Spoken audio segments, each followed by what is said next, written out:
মাত্র 30টা 35টি যেটা হলো মানে পরিবেশগত নিয়ম নীতি মানার নীতি তারা পরিচালিত এবং 188 রয়েছে যেগুলো আসলে হাইকোর্টের রায় নিয়ে তারা পরিচালনা করছে এবং বাকিগুলোর কোনো ধরনের অনুমোদন নেই, যেটি ফলে আসলে নারায়ণগঞ্জ নগরীতে আগে 4টি ভাটা ছিল, সেটি আমরা সিটি কর্পোরেশন পরিবেশ দপ্তরের সহযোগিতায় বন্ধ করেছি, কিন্তু সিটির বাইরে যেটি রয়েছে সেইগুলো আসলে পরিমাণটা এত বেশি দেখা যাচ্ছে যে 3.5 অধিকাংশ মানে অর্ধেক প্রায় হলো ইলিগাল এবং এই ইট ভাটাগুলো নদীর মানে এই নগরীর বাইরে রয়েছে, কিন্তু এই যে ইট ভাটার যে ইম্প্যাক্টটা সেটা কিন্তু নগরবাসী ভোগ করছে।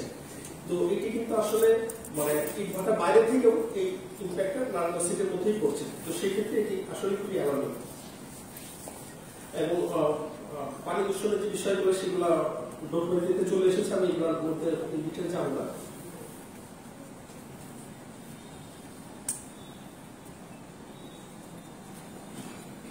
বিশেষ করে সিমেন্ট ফ্যাক্টরির কারণে এয়ার পলিউশনের মাত্রাটা খুবই বেশি এবং নারায়ণগঞ্জ নগরীর মধ্যে 4টি এবং আশেপাশে মোট 9টি সিমেন্ট ফ্যাক্টরি রয়েছে, যে এটা সিমেন্ট ফ্যাক্টরি বিগ ফিল্ডের মতনই আসলে বায়ু দূষণের জন্য দায়ী এবং সিমেন্ট ফ্যাক্টরিগুলোর কারণে নগরীর মানুষের ফুসফুসজনিত বিভিন্ন ধরনের রোগের তারা মানে ভুগছে এবং তাদের মানে জনস্বাস্থ্য আসলে দিন দিন অবনতি হচ্ছে।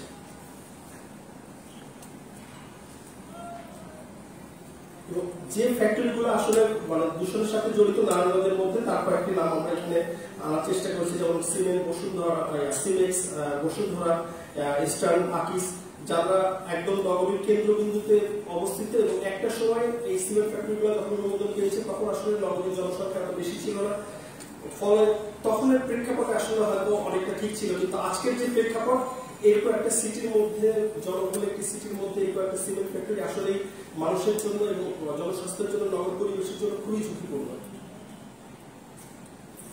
এবং আমরা মানে বিভিন্ন শিল্প প্রতিষ্ঠানের ফলে আমাদের যে শীতলক্ষা লাইফ লাইন এই নগরীর সেই শীতলক্ষা নদীকে আমরা দিন দিন দখল করছি এবং দূষণের শিকার হচ্ছে এই নদী। এবং আপনারা ছবিতে দেখতে পাচ্ছেন যে আকিস সিমেন্ট ফ্যাক্টরি যেটি আসলে নদীর অনেকটা অংশই তারা দখল করেছে এবং দখলের ফলে দেখা যাচ্ছে যে তাদের যে শিল্প প্রতিষ্ঠান রয়েছে এবং নদীর গতিপথ এবং নদীর যে স্বাভাবিক কার্যক্রম নেভিগেশন সেই জিনিসগুলো মানে প্রচন্ডভাবে বিঘ্নিত হচ্ছে।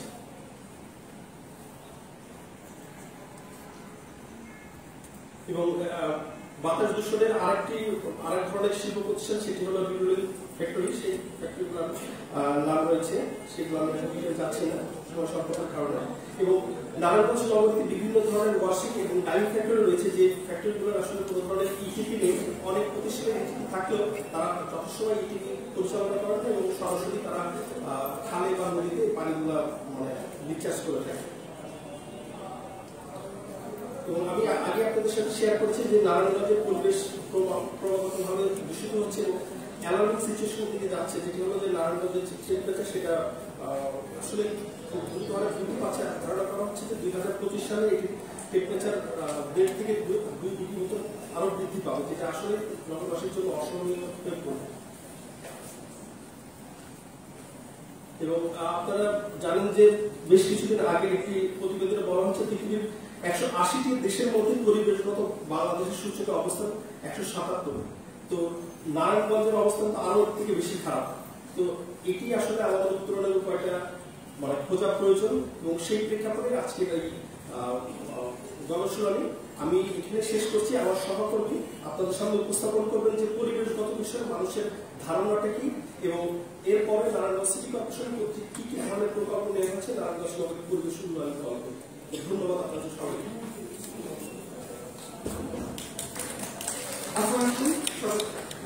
ধন্যবাদ। আমি বিগত নগর পরিকল্পনাকে আজকে আপনাদের সামনে নিয়ে এসেছি নারায়ণগঞ্জ শহর মানুষ কি ভাবছে, এই যে পরিবেশ দূষণ হচ্ছে এই নিয়ে কার কি মতামত, আমাদের অনুভূতিগুলো কিভাবে সেটাকে এক্সপ্লেন করছে। আমরা মোটামুটি 150 জনের একটা জরিপ করেছি, যেখানে ছেলে মেয়ে পুরুষ বিভিন্ন এক্সপার্ট মানুষ বিজনেস ওনার সবাইকে নিয়ে কাজটা করা হয়েছে। তো এটা যতজন মানুষের আমরা সার্ভে করেছি তখন 41% মানুষ মনে করছে যে ইন্ডাস্ট্রি যে ওয়েস্ট সেটাকে হচ্ছে আমরা ডিরেক্টলি ফেলে দিচ্ছি। ডিরেক্টলি ফেলে দেওয়ার কারণে নদী খাল বিল প্রভৃতি জিনিস বিভিন্নভাবে দূষিত হয়ে যাচ্ছে। এবং সেকেন্ড যে জিনিসটা সেটা হচ্ছে লিগাল অ্যাকশনস। কর্তৃপক্ষ কোনো ধরনের ক্রমান্বয়ে দিন দিন বৃদ্ধি পাচ্ছে। যদি আমি বলি কোন কোন মানুষ বেশি ইফেক্টেড হচ্ছে, আমার সার্ভে থেকে উঠে এসেছে নারায়ণগঞ্জের প্রতিটি জনগণ, প্রতিটি সিটিজেন এখানের মধ্যে ইফেক্টেড। 14% মানুষ কোনোভাবে শ্বাসকষ্ট, চিকিৎসাগত সমস্যা, রোগ নির্ণয় বিভিন্ন সমস্যায় ভুগছে। এখন আমরা যদি সমস্যার সমাধান করতে চাই কি কি কাজ করতে পারি এবং সেই কাজ করতে গিয়ে কি কি সমস্যার সম্মুখীন হচ্ছি, প্রধান যে সমস্যার সম্মুখীন সেটা হচ্ছে আমাদের ল্যাক অফ অ্যাক্সেসিবিলিটি। আমরা কোথায় যাব, কার কাছে যাব, কিভাবে যাব, এটা এখনো আমাদের কাছে ওয়েল ডিফাইন্ড না। সুনির্দিষ্ট না হওয়ার কারণে আমরা সেটা কার কাছে যাব সেটা বুঝতে পারছি না। পরবর্তী যে জিনিসটা উঠে এসেছে, নারায়ণগঞ্জ সিটির জনগণ মনে করছে যে ইন্ডাস্ট্রি সেক্টর সবচেয়ে বেশি পরিবেশ দূষণ করছে। 54% মানুষ এটা মনে করছে। 29% মানুষ মনে করছে শুধু ইন্ডাস্ট্রি সেক্টর না, নারায়ণগঞ্জ শহরের বসবাসকারী প্রতিটি মানুষ কোনো না কোনোভাবে পরিবেশ দূষণ করছে। যদি আমি বলি যে আমি একজন কমন সিটিজেন, একজন এক্সপার্ট অথবা একজন লিডার হিসেবে পরিবেশ দূষণ রোধ করার জন্য কোনো ভূমিকা পালন করছি কিনা, সবচেয়ে আশ্চর্যজনক বিষয় হচ্ছে 63% মানুষ জানিয়েছে তারা এখন পর্যন্ত কোনো ধরনের সিগনিফিকেন্ট রোল এখানে গ্রহণ করেনি। হয়তো তারা গ্রহণ করতে ইচ্ছুক, কিন্তু কিভাবে করবে, সেটা পরিণতি কি হবে, তার এই সম্পর্কে এখনো সেভাবে বুঝে উঠতে পারেনি। পরিবেশ দূষণ কতটুকু পরিমাণ আমাদের ইফেক্ট করছে, 61% জনগণ বলেছে যে 61% মানুষ খুবই হাই, খুব বেশি পরিমাণ ইফেক্ট করছে পরিবেশ দূষিত দ্বারা। আমরা জনগণকে জিজ্ঞেস করেছি আসলে কি করলে পরিবেশ দূষণটা কমানো যাবে, এটা কি আসলে ইন্ডাস্ট্রি ওনারদেরকে হতে হবে, লিগাল অ্যাকশন নিতে হবে। তো মোটামুটি 53 থেকে শুরু করে 53% মানুষের উপর বলেছে যে আমাদের কঠিন লিগাল অ্যাকশন নিতে হবে। লিগাল অ্যাকশন ছাড়া আসলে আমরা যে জায়গায় চলে গিয়েছি এখান থেকে সবকিছু সম্ভব নয়। এবং আরেকটা ব্যাপার হচ্ছে 67% মানুষের উপর মনে করছে যে পরিবেশ দূষণের জন্য তাদের যে লাইফস্টাইল আছে তারা সেটা চেঞ্জ করতে খুব একটা আগ্রহী না। ব্যাপারটা হচ্ছে এরকম, আমি পরিবেশ দূষণ কমাবো কিন্তু নিজেকে ঠিক করবো না, নিজেকে আমি সেভাবে প্রিপেয়ার করবো না। আমাদের জনগণের টেন্ডেন্সি সেখানে হয়তো আমাদের কিছু দৃষ্টিপাত করতে হবে। আমরা যদি বলি নারায়ণগঞ্জ শহরের মধ্যে পরিবেশ দূষণ নিয়ন্ত্রণ অধিকর্তা যারা পরিবেশ অধিদপ্তর, ডিপার্টমেন্ট অফ এনভায়রনমেন্ট, 87% মানুষ নারায়ণগঞ্জ শহরের এখনো পর্যন্ত জানি না যে ডিপার্টমেন্ট অফ এনভায়রনমেন্টের কাজ কি, তারা কিভাবে ফাংশন করে, তাদের কাছ থেকে কিভাবে আমরা উপকৃত হতে পারি। এবং আশ্চর্যজনক বিষয় হচ্ছে আমরা যখন তাদেরকে বলেছি যে স্যাটিসফ্যাক্টরি লেভেল কি, কত শতাংশ সার্ভিস নামে স্যাটিসফ্যাক্টরি, ডিপার্টমেন্ট অফ এনভায়রনমেন্টের 0%, 0% বলেছে যে আমরা কোন ধরনের satisfaction level department of environment থেকে পাইনি। 72% মানুষ বলেছে আমরা এখান থেকে সম্পূর্ণ অসন্তুষ্ট। এবার যদি বলি আমার নারায়ণগঞ্জ সিটি কর্পোরেশনের কথা, নারায়ণগঞ্জ সিটি কর্পোরেশনের যে রোজ রয়েছে, এই সমস্ত কাজ করছে পরিবেশ দূষণের জন্য, সেসব ইনিশিয়েটিভে কত শতাংশ মানুষ সন্তুষ্ট? 43% মানুষ বলেছে তারা এই নিয়ে যথেষ্ট সন্তুষ্ট। এবং তারা বারবার উল্লেখ করেছে যে আইডিয়া বা নেতৃত্বে নারায়ণগঞ্জ শহর বিভিন্নভাবে এগিয়ে যাচ্ছে বিশ্বকপ পরিবেশ দিবসের দিকে। এখন নারায়ণগঞ্জ শহরটা তো আমাদের, তো এই শহর পরিষ্কার রাখার দায়িত্ব হচ্ছে আমাদের। তো নারায়ণগঞ্জ সিটি কর্পোরেশন কর্তৃক কি কি উদ্যোগ এখন পর্যন্ত গ্রহণ করা হয়েছে যাতে আমরা পরিবেশ দূষণকে রোধ করতে পারি, এখানে কিছু উল্লেখযোগ্য প্রজেক্ট রয়েছে। আমি প্রজেক্টে খুব শর্টে ডিসকাস করছি। Medical waste to energy first project. Narayanganj শহরের প্রায় প্রতিদিন 1000-এর উপর বর্জ্য তৈরি হচ্ছে এবং সেই বর্জ্য থেকে 600 টন বর্জ্য থেকে 6 মেগাওয়াট বিদ্যুৎ একটি প্রকল্প আমরা নিয়েছি এবং অলরেডি 350 কোটি টাকা দিয়ে এই প্রকল্পটি বাস্তবায়নের দিকে অগ্রসর হচ্ছে। দ্বিতীয় হচ্ছে নারায়ণগঞ্জ শহরের সলিড ওয়েস্ট ম্যানেজমেন্ট সিস্টেম। একটি শহরের বর্জ্য যদি ব্যবস্থাপনা না হয় শহর কিন্তু আগে পরে ফেল করবে। তো নারায়ণগঞ্জ শহর, নারায়ণগঞ্জ সিটি কর্পোরেশন এই ব্যাপারে সর্বদা জাগ্রত এবং ইফেক্টিভ সলিড ওয়েস্ট ম্যানেজমেন্ট কিভাবে করা যায় সেটা নিয়ে অলরেডি আমরা জালকুড়িতে ল্যান্ডফিল স্থাপন করেছি, যেটা হচ্ছে আমাদের প্রস্তাবিত সাইটের পাশেই, ওসিআরটি সাইটের পাশেই, এবং সেখানে প্রতিনিয়ত হচ্ছে বর্জ্য নেওয়া হবে এবং সেই বর্জ্য থেকেই বিদ্যুৎ উৎপাদিত হবে। তৃতীয় যেটা বলছি মেডিকেল ওয়েস্ট। আমরা নগরীর মধ্যে মেডিকেল ওয়েস্ট জিনিসটাকে হয়তো সবসময় প্রাধান্য দিই না, কিন্তু আমরা তো সবাই জানি এই মেডিকেল ওয়েস্ট আমাদের হেলথের জন্য কি পরিমাণ স্বাস্থ্যঝুঁকি ফেলতে পারে, কি পরিমাণ হ্যাজার্ডাস হতে পারে। তো ব্রিটিশ গভর্নমেন্টের সহায়তায় FSDOর সাহায্যে আমরা মেডিকেল ওয়েস্ট ম্যানেজমেন্ট প্রকল্প করছি এবং এর আন্ডারে 1150 ক্লিনারকে প্রশিক্ষণাদি সহ বিভিন্ন ধরনের স্বাস্থ্য সহায়তা আমরা প্রদান করে থাকছি।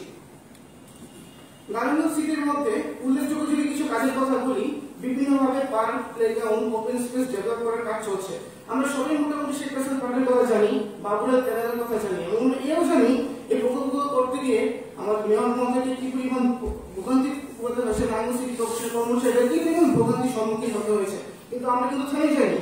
নারায়ণ সিটি কর্পোরেশন কাজ করেছে এবং কাজ করার মাধ্যমে আজকে আমরা এগুলো করে আসি। নারায়ণ শহরে 26টা খাল রয়েছে, অলরেডি বাবুরাল খালের কাজ সমাপ্ত হয়েছে এবং বাকি যে খালগুলো সেগুলোর মধ্যে 5টা কাজ চলমান রয়েছে এবং অদূর ভবিষ্যতে আমরা এটা নিয়ে আশাবাদী যে আমরা 26টা কেন্দ্রই পুনরুদ্ধার করতে পারবো।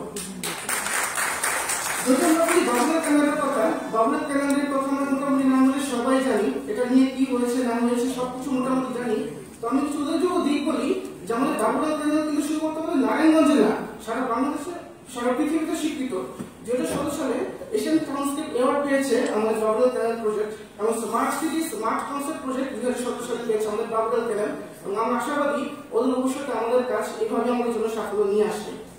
নারায়ণ শহরের একটা ইম্পর্টেন্ট প্রজেক্ট হচ্ছে প্লাস্টিক ওয়েস্ট ম্যানেজমেন্ট।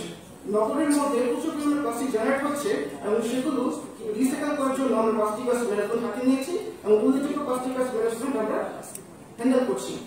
নারায়ণ শহরের আমরা সবাই বলছি পরিবেশ দূষণের পরিমাণ অত্যন্ত বেশি, বায়ু অত্যন্ত দূষিত এবং সেই দূষণের মাত্রা নির্ণয় করার জন্য আমরা 3টা এয়ার কোয়ালিটি মনিটরিং সিস্টেম স্থাপন করেছি এবং এয়ার কোয়ালিটি মনিটরিং সিস্টেম থেকে এটা হচ্ছে আমার আউটপুট। দেখা যাচ্ছে আমার 4 এবং 2 নম্বর রেলগেটে বায়ুর মান অত্যন্ত খারাপের কারণ হচ্ছে সেখানে প্রতিদিন প্রায় প্রচুর পরিমাণে যানবাহন চলাচল করছে, প্রচুর মানুষের আনাগোনা হচ্ছে। এটা আমাদের প্রধান সিটি পার্ক, প্রধান সিটি সেন্টার। জি